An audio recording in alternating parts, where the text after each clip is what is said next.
Hello, my name is Angela Denise Wilson, and this is my exceptional story.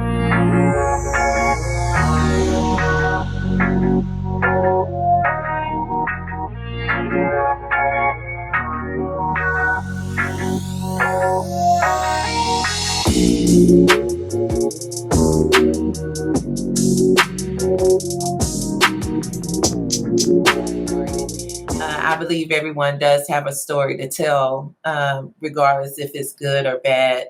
It's all about how the perspective of how you look at things. And in the case of my life, I'm just turned 50 this year. I've been working in my career currently as a journalist for Texas's oldest newspaper for 14 years. And it's been a journey. My journey started, I would say, um, my mom had me when she was 16 years old. And so back then, I was born in 1971. And at that time, of course, it was very taboo for young Black women to have kids that young. But it was happening, but it was just in this instance, my mom had me when she was 16. And so, growing up, I was the oldest, and I have a sister and a brother. And, of course, I have some house siblings. And I didn't grow up in a two-parent household at first. My mom didn't get married until she was 21, and by that time she was having my little brother. And so she got married, and then it became a two-parent household. In that household, it was her husband, who was my stepfather, who I call daddy, because my biological father didn't raise me. And so with that came a lot of responsibilities. As I once said, by the time they got married, I want to say I was 8 years old. And I'm from Galveston, Texas, and we lived in Galveston, but then we moved away after the third grade. And we went to this city called Brazoria, which is in the country. So it's a total contrast from Galveston Island, where I grew up. And so nonetheless, we moved to this foreign city. And, we had to get adjusted, and, not only adjusted to living in a whole different city, but just adjusted, period, as far as, how we move, what we do, and those things of that nature. So with me being the oldest, of course, a lot of the responsibilities became on me, like making sure the house was clean, making sure my brother and sister were okay when we went outside. And but I started, I've always been what you would call a big girl. And so when I was younger, I started filling out more mature than other girls my age. So I would say like around 10, I started filling out, cycle came early, all those things that a woman goes through started for me really early. And so with that, I'm in school, fourth grade. Academics was always important to me. I always wanted to be the smart kid in class, or I wanted to prove that, I belonged in said class. And then this town that we moved to, it was more Caucasian people there than what I came from in Galveston. And so, it was a little competition type thing there, where you want to prove your point that, oh, I'm not a dumb Black girl, and so I kind of thrived in school settings. And so going on with school and, like our home life, he was a good provider for our family. But that's when things kind of took a turn for the worse for me. this man that my mom was married to, her first husband, this is her first husband, he started molesting me. And this molestation lasted from the time I was 10 until 14. And so a lot of people always, look at the young lady or even the young man in a lot of cases as well. Why didn't you say anything? And so for years, I had to live with that stigma attached to my life because I didn't tell my mom about the molestation in its totality until I was 16. And the reason why I told her then when I was 16 is because that's when I got pregnant. And it wasn't from him, of course, but like I said, from the time I was 10 until I was 14, I was sexually molested by my stepfather. And those the magnitude of that is still something that you can't fathom if it never happened to you, because it's like a psychological thing that happens to a young girl when those types of things happen. And I vividly remember countless times when he would tell my mom, oh, me and Angela are going to go to the store to get ice cream. And like I said, we lived in a country town, and remember him taking me down a dirt road and having sex with me in a car, and we go to the store and get ice cream like it wasn't anything, and then go back home. And the fear that I had as a young girl was just unbearable at times, where it was even thoughts of suicide then, to where I was like, oh my God, I don't want to have to deal with this. Why am I dealing with this? Don't my mama know that this man is doing this to me? How could she not know? And that's how I would, so what that ended up doing, it fostered a love-hate relationship between me and my mom, because in my heart, I felt that she knew what was going on between me and her husband. And so flash forward to they ended up getting a divorce. She moved back to Galveston first. When she left, it was at the end of winter break. I remember I was in the 7th grade, and I remember begging her to take me, with her, because I knew that with her gone out the house, because they decided that, oh, the kids will stay until the end of the school year. And so that made me dislike her even more because she left me. And so 8th grade, me and my sister ended up moving back to Galveston with my mom, and my little brother stayed with his dad.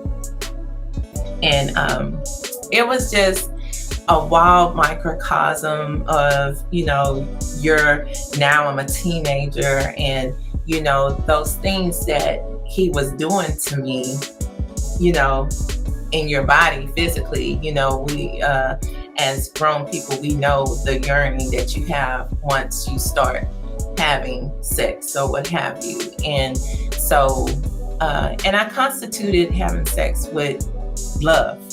So, when I had my boyfriends and, I dated and went with guys, I felt the only way I can show them that I love them was by having sex with them. And a lot of times molestation leads to promiscuity. And it wasn't something that I purposely just said, oh, and so what I ended up doing was bogging myself down with school and athletics, and I was in band and, trying to be surrounded by my friends. And so they took up a majority of my time. But in the meantime, my relationship with my mother was really strained. And it led to me being more grown than I thought I was. My mom, she, like I said, she had me at a young age. And then she turned around and had my sister the year after that. And then by the age of 21, she had 3 children. And so I vowed, once I got back to Galveston, especially when I went to Ball High School, I vowed, I was like, I'll never be like you. I cursed the ground that she walked on. I used to talk back. I used to, even, just wish that she would be gone, because I just felt so much disdain for this woman who allowed this man to do these things to me. And so what it did was, in my mind, gave me a reason to act out in certain situations. But on the one hand, like I said, my thing with school and doing things at school and being, on an honor roll and being, first chair clarinet, being varsity basketball, those things were what was driving me. And I was like, you know what, Angela, you're going to make it and you're going to get out of here and you don't never have to see these people again. But then God had another plan. And what ended up happening is my junior year in high school, I got pregnant with my oldest son, Joshua. And when I tell y'all, I thought my whole world ended. I thought my whole world was over. Because when you have friends who are just like you as far as in academia and activities and, what are they going to do now with the friend who's pregnant? I'm not able now to go to the parties. I'm not able to hang out like we used to do because now I'm pregnant. And, with that came, I had to start working. I was working. I remember my first job was Wendy's on 61st Street in Galveston. And I worked, after school and those type of things to prepare myself to become a teenage mother. And it was embarrassing. I'm not going to lie. It was embarrassing for me to be pregnant, even though I wasn't the first one. But I was Angela Taylor at that time. And it was like, Angela's pregnant, and it was just so unsettling for me. And it drove me into a real deep depression. But like I said, God always has a plan for our lives. I was pregnant the whole summer. By the time we went back to Ball High, our senior year of high school, I was so big and pregnant. And, I'm walking around Ball High School and this and the other. And, by that time, of course, everyone knew I was pregnant. But, it was just, you should have seen it. It was just crazy. But I had my son September the 22nd, 1988. And like in today's time, these young girls have such a good support system. And I applaud, school districts and programs that look out for these young ladies. And because when you become a mother, there's no instructions, it's just how you feel, or how people help you along the way. And like I said, I was on homebound. I didn't come back to school until like November. Still play basketball. Still, was in honor classes and stuff like that. And I prided myself on graduating on time. And and I did. I went off to college for a couple of years, but then I made the mistake of coming home, because it was, a combination of me missing my son, because I had people who, my mom and my sister and his parents were, helping me take care of Josh. But I came home and I always tell people, that was probably one of the biggest mistakes I made because I stopped going to school. And so it was disheartening because, by this time, my other friends, were about to graduate from college. And here I am, when I came home after going to school for a couple of years. Then I came home and, got stuck per se. And, I was living back with my mom. Our relationship still wasn't, where it is today. It was just real contentious. And, so I ended up getting pregnant 2 years after that. So now here I am, 21 with 2 kids. I had my second son, Denzel, September the 20th, 1992. And in between that time, like when I was pregnant with him, the man who molested me, my stepfather, who I call Dad, died that June. I want to say it was either late May or early June of that year that I was pregnant. And I still felt sad. And people always ask, well, how could you, still, and you have to think about it, your psyche and your head, this man took care of us. He took care of me, and even when, it all came out when I told my mom at the age of 16, the fullness of what was going on, he still helped me as far as taking care of my son, Joshua, and, so when he died, I thought that, that weight, that stronghold that was on me was going to go away, but it didn't.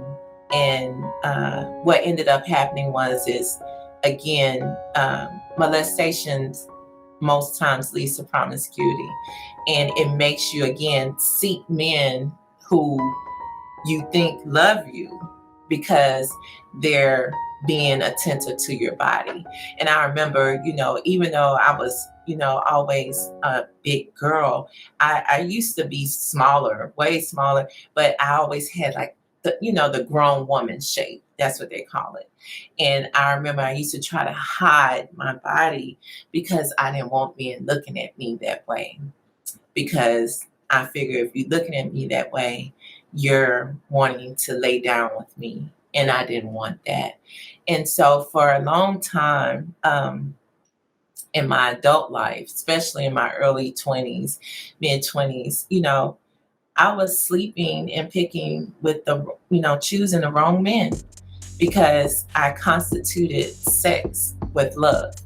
Now in hindsight, I know that wasn't that, but I know that it was because of my experience with the molestation. And so once I did start working my way out of that part of it, like I said, me and my mom, our relationship suffered for years.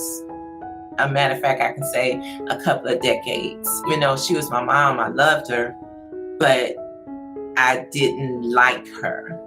And it was just a whole bag of stuff that I was holding on to. But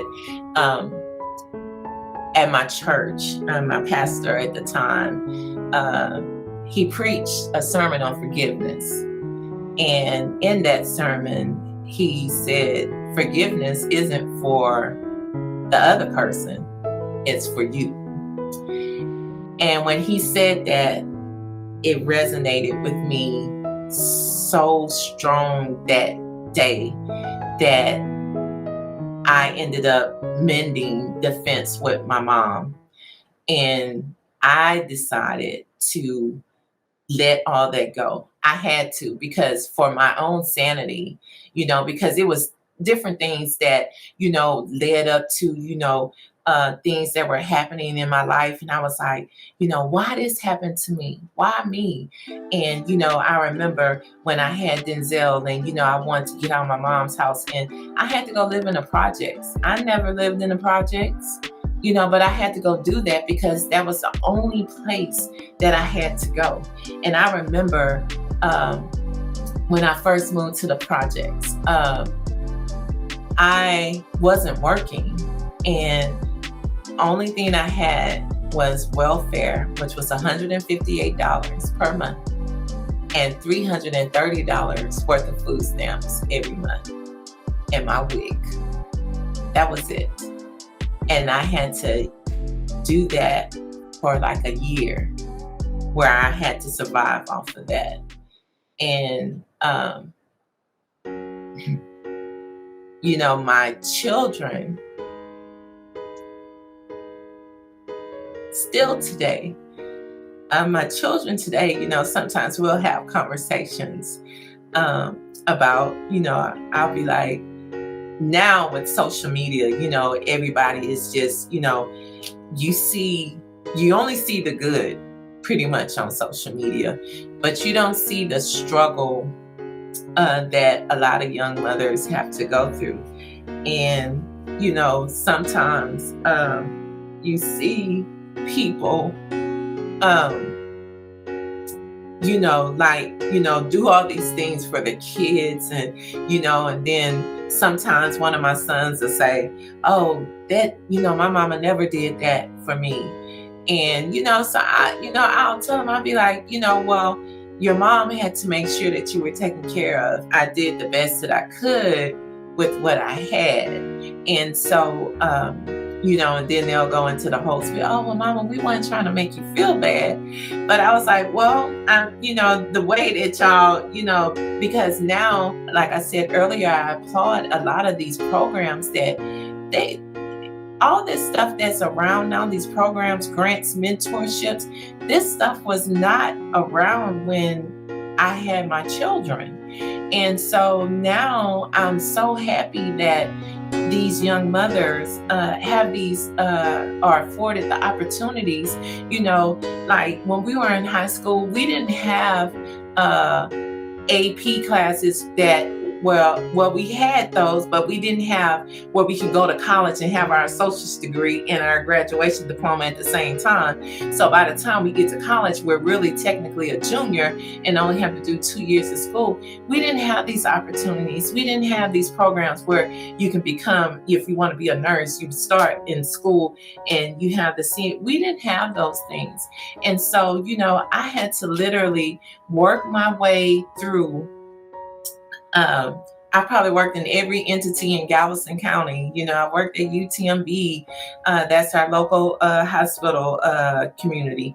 I worked for Galveston County. I worked for Galveston Independent School District. I even worked at a bank, and I had to always work two jobs. And, but all those things shaped me into who I am now. I wouldn't change anything, even the worst thing that I feel that happened to me, because I believe that God has a purpose, and our pain sometimes brings out that purpose. We might not understand it at that time, but, like I said, go back to the forgiveness of my mom. Now me and my mom are like best friends. I if I don't talk to my mama every day, it's like, why I ain't hear from you today? Because, she's one of my best friends now. And, we fostered that relationship now to where now we understand where the other one is coming from. I can't hold her to something that someone else did, because I had to realize too that my mom had me at a young age and her life was disrupted too. So I did, not saying that it was my fault that I was born, but, I had to stop and think one day, well, my mama was 16, then 17, second child, then 21 and 3 kids. And my mom always worked. My mom's a nurse, but it just to think, what I'm saying, that her life, her trajectory changed when she had me. And I can imagine, because that was the same way I felt when I had my oldest son. I just thought life was just done. I was like, what in the world I'm gonna do? Wait, because I really didn't even want no kids ever. But that wasn't the plan that God had for me. And I adore my two sons. And so, the relationship that I have with my mom, that right there, and she, the one thing that she instilled in me was the love of God, and to know that whenever I need anything, to look to Him. You know, my faith in God and the lessons that I know about God and Jesus Christ is through my relationship with my mom. My mom instilled that in us, and that's the best gift that she's ever given me. And I appreciate that from her, because I love my mom. And those things, my mom now is 66, she'll be 67 in February. And, I enjoy being with her. We go pretty much everywhere together. If you know me, if you're looking, everybody be like, where's your mama? Because we're always together, and so, those are things that, it was a thorn at one time, but now it's a beautiful rose, and those things I think about in my life, even as far as my career, I had to find my way. And eventually it led me to where I am now. I'm at the Daily News, like I said, which is Texas' oldest newspaper. And, to me, that is something that I pride myself on, because I'm the first Black community news editor. I'm the first Black person on the editorial board. And those things I don't take lightly. I love taking care of my community. I love sharing our stories. And it's afforded me opportunities that I've never, ever thought that I would be privy to. I've gotten to meet music superstars, icons, Smokey Robinson, Patti LaBelle, Music Soul Child. I've everywhere from the spectrum, sports athletes. I get to go places. I got to go to the inauguration of President Obama, the first one, and I covered it for the newspaper. That those things I will always remember. In my life, and I would have never had those opportunities if people here didn't see something in me. And I think that's what we miss the mark on a lot of times. We don't realize that we can be a beacon of light to those people who may not be, feeling that they're worthy enough. Because a lot of times, I felt that I wasn't worthy enough to be where I'm at. And it's not that I'm satisfied with where I'm at, but it was just the things that I had to go through to get to where I am today. I would have never imagined that I would be here. But then I thought about, you know, um, my favorite scripture, which is, I can do all things through Jesus Christ who strengthens me. And when those days where I'm feeling really low or sad or, stuff like that, I just have to remember that scripture. I love my high school, like I said earlier. And, even they've embraced me, I had a short-lived girls talk program, and when COVID came, they kind of shut that down, and we might need to start that back up, but it was giving me an opportunity to go back and share with young ladies, that sometimes your path isn't going to go that straight path. It's okay if you mess up. It's okay that, the best thing is, like Donnie McClurkin said, you stand on those things, because a lot of times you are going to mess up. It ain't, no one is perfect. No one goes through this life and everything is just, oh, you just get everything that you want. Trust me, even the people who are gazillionaires had missteps along the way. And so it's just a matter of how you look at it, and the perspective that you look at that. And so being a mentor to young girls, and even to some young men, is very important to me. I make sure that I carry myself in a certain way, to make sure that they know that, hey, yeah, I used to be this person, but now, I'm this person. It's okay. The same thing, my husband, um, I've been married, it'll be 11 years in February. And our relationship was one that a lot of people questioned. And it was probably because, my husband was incarcerated for 17 and a half years. And we got married while he still was in prison. And a lot of people, you hear the talk, you know, oh, she must be desperate. Why would she marry some, Angela, is too, she don't need someone like that. Why would she marry someone who's, in prison? And I always answer with, because God told me to. That decision that I made to marry my husband wasn't made lightly. It wasn't just made just, because my husband is a handsome man. No, that's not, it wasn't just because of the physical, but it was because I had long conversations between me and God and with him. My husband believes in God, and he's really strong in his faith as well. And, marrying him, and I'm not going to say everything is all good with that, because we've had a lot of ups and downs, but it's one thing where I finally got a man who loved me for me. It wasn't for what I could do for him. It wasn't because of the physical, because, he was locked up for 3 years before he even came home, before he even came home. And it wasn't more of that. It was more of us getting to know each other spiritually, and all the other stuff came with it. I'm just glad and grateful that God did send him my way. The main thing that I want people to go away with my story is that it doesn't matter where you started. It's how you pull yourself up and get through those times.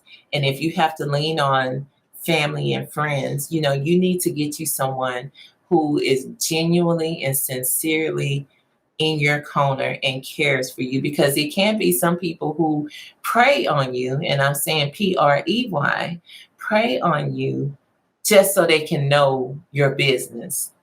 Find you a true friend. And then for me, one of those friends, my best friend of 30 plus years, Tracy Edwards, is someone who has been there for me. She never judged me. She and her family took me in as a part of their family. Her mom is like my mom, and is, I can call her for literally anything. You need someone like that in your corner. Before I end my story, I mentioned that I wasn't raised by my biological father, but I knew, of course, who he was through the years. And but maybe now, about 4 years ago now, me and him have totally forged a relationship to where that's my daddy. Now I can't imagine my life without my father in it. For anyone who is willing to reach out to me, I do speaking engagements. I do go out, and I didn't mention any of the singing that I do, but I do sing. I can sing a little bit. I always say that. But if you want to reach out to me, you can always reach out to me here at the Daily News, because this is where most people know to reach out to me. If you have a story idea, if you want to share your story, reach out to me here at the Daily News, and you can call me at 409-683-5239, or you can email me at angela.wilson@galvnews.com.